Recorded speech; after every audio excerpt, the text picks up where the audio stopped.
Remember the golden rule. Whoever has the gold makes the rules. And according to the latest figures, that appears to be the United States. And some would argue that that is not a good thing.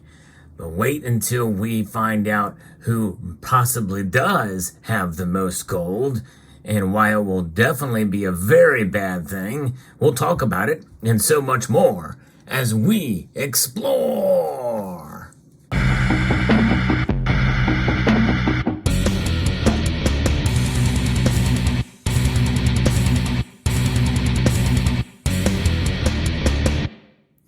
Yes, indeed, an old axiom of the golden rule. Power is in gold, and that is true today, even amidst a fiat currency system that we find ourselves in. And right now, it's not gold that is kind of, empowering us here in the United States, but the dollar, just on its comparison to other currencies around the world, is still the strongest of all the currencies out there. And that's not going away anytime soon. However, nations that don't like the dollar, and we've seen evidence of this long before 2018, when some of these nations in the BRICS were trying to collude and get together to try to compete with the dollar. But there has been moves away from the dollar for quite some time. Some people theorize that some world leaders have been killed because they wanted to, declare independence from the dollar. But now it's all out in the open. The term de-dollarization is all the buzz these days. And we know, we've been tracking on this channel, and others in the media have been talking about how nations around the world have been accumulating more gold than they have in quite a number of years. In fact, since 1967, a record was broken last year in 2022. And who was behind it? Well, there's an enigma.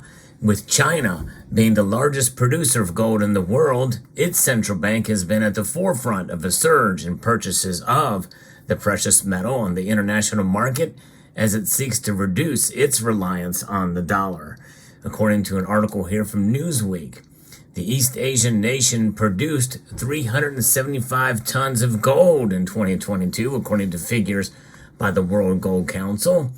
We know the World Gold Council as an industry body, but its first 9 months of 2023, the state bank was responsible for acquiring 181 tons out of a total 800 tons purchased by central banks worldwide. That is just what they tell us. Its gold reserves are estimated to be 2,113 tons as of July, which is the fifth largest behind the Federal Reserve's 8,133 tons, and now comprise 4% of its total declared assets. The Chinese central bank has been recorded adding to its stockpile of gold for 11 consecutive months. And now we think about, and when a nation buys gold, usually it's in these big bars. This is an example of a bar here that typically the smallest they're going to have is going to be a 1 kilo bar. And this is a tenth of that with a 100 grams. But most of them are good delivery bars or 400 ounce bars of gold. That's going to, and they're usually 995 or pure, I believe. But this is about the closest that I can get to having anything anywhere near the type of gold that a central bank would be storing. However, I have heard that they actually do store gold coins as well in ounce form. And so that would make sense. And I think that would be good to have that kind of liquidity, just in case. But a lot of that gold comes through Switzerland, that's traded back and forth between central banks and between the markets and refiners and the like. While the full extent of China's holdings and purchases are opaque to international observers, experts say the increase in interest in gold is part of a broader move away from dollar-based assets that has been taking place for a while at a time of financial and geopolitical volatility. Keep that in mind. These are central banks adding. And I've talked about this in a prior video where a number of ounces of gold that have been accumulated and tons of gold that have been accumulated over the past year has been part of what has been keeping the price up. in spite of less demand by the general public of gold. So that's kind of intriguing and interesting to witness here.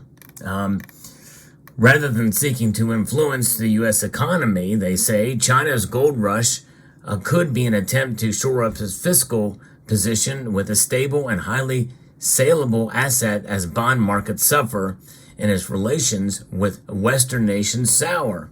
It's probably a diversification strategy, and it's probably part of an effort to reduce their vulnerability to any potential sanctions that the U.S. would pose on the Chinese financial system, especially if they were to invade Taiwan. That's according to Nicholas Lardy, a senior fellow at the Peterson Institute for International Economics and an expert on the Chinese economy. I think they see what has happened to Russia. They see what's happening to Iran being cut off from the international financial networks, although honestly, we've not done as much as we should. In fact, we've been giving them more money. It's crazy. But nonetheless, that's another story. They've been promoting the renminbi as an international currency. They haven't had much luck yet, and that's certainly their long-term goal. They want to diminish the role of the dollar, so it seems perfectly logical that they would diversify their holdings, their official foreign exchange holdings away from the dollar.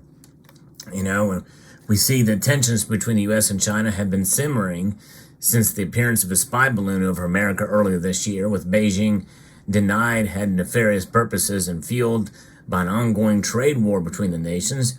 There's also the heightened sensitivity towards China on the U.S. over national security concerns.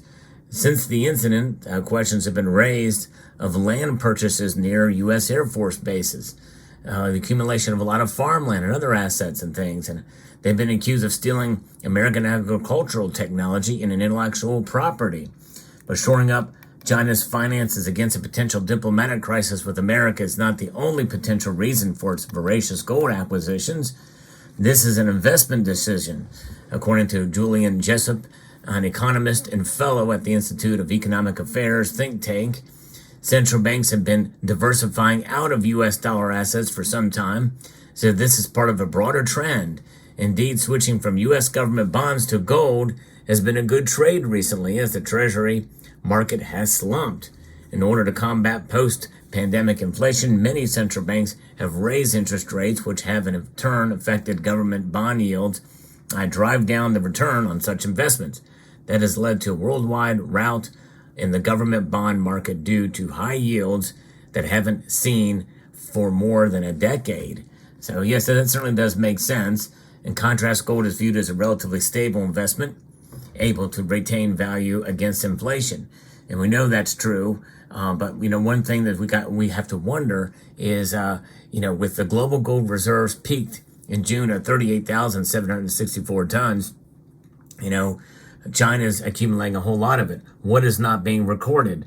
Could they very well even now have more gold than we have? And that is a possibility. They're just not telling us, or they are building it up silently and quietly until they do get to that point. And when they have more gold than the United States, that means they have just upped their status, I believe, in the world. Because once they have the asset that a lot of central banks, many central banks have as part of their reserves, not only because of that, but because of cultural reasons too, gold really is power. The United States knows it, as we have 8,133 tons. However, some don't believe we actually have that much gold. Well, I want to maybe even make this proposal, the possibility that we may have a lot more than that. We're just not putting it on the books. We may be doing exactly what China is doing and accumulating gold at a pace that is not on the official books, having some other kind of depository, maybe overseen by some other federal agency so that it doesn't have to be reported. Who is going to, we've seen this type of thing happen before where government agencies like the IRS, the EPA buy millions of rounds of ammunition. Now, we found out about some of that occurring, but could it be that perhaps the Commerce Department or the Department of Energy may have a stockpile of gold somewhere, and they could just write it off and say, well, yeah, this is a stockpile of gold that we need for, some secret government reason. I could see the Defense Department maybe making an excuse that gold is valuable for defense purposes. I guess a strategic defense as a, as an economic powerhouse. They can make that argument, right? So there is that possibility. The thing is if China indeed does turn out to have the most gold as a possibility here, that is not going to be a good thing because, what I said at the very beginning of the video, whoever has the gold makes the rules. And it's the most gold in this place. And because more and more nations are starting to understand and even talk about it, even here in the United States, we have a presidential candidate who has mentioned about having gold as part of 1% of a commodity-based backed system to kind of rein in our central bank, the Federal Reserve, which has been printing these things like they're going out of style. And really, there's still a lot of these in circulation, even though they pull back. That's called quantitative tightening. More and more of these are still out there, more than should be. So it'll be very interesting to see how this plays out. Because keep in mind, the values of the East and the West in general are quite different. Make no mistake, there's a lot of things going on in the West that many of us don't like. And a lot of it has to do with the interest. And, there's whenever there's humans involved in anything, there's going to be mistakes made. There's corruption and the like. But it pales in comparison to what some of these Eastern nations that do, like Russia and China, Turkey, and Saudi Arabia. It absolutely pales in comparison. But interestingly enough, though, a nation like that whose values are fundamentally different than ours, when they have the gold and they make the rules, human rights are not going to be a part of those rules as we understand them today. So make no mistake, we can protect ourselves no matter what other nations do because, money talks, that's for sure. And there's fecal matter walks. And we will continue to hold on to gold in our portfolios. And we are going to continue to, feel confident that we're doing the right thing. And hopefully the United States and other countries that are accumulating gold, the United States officially has not accumulated gold in quite some time.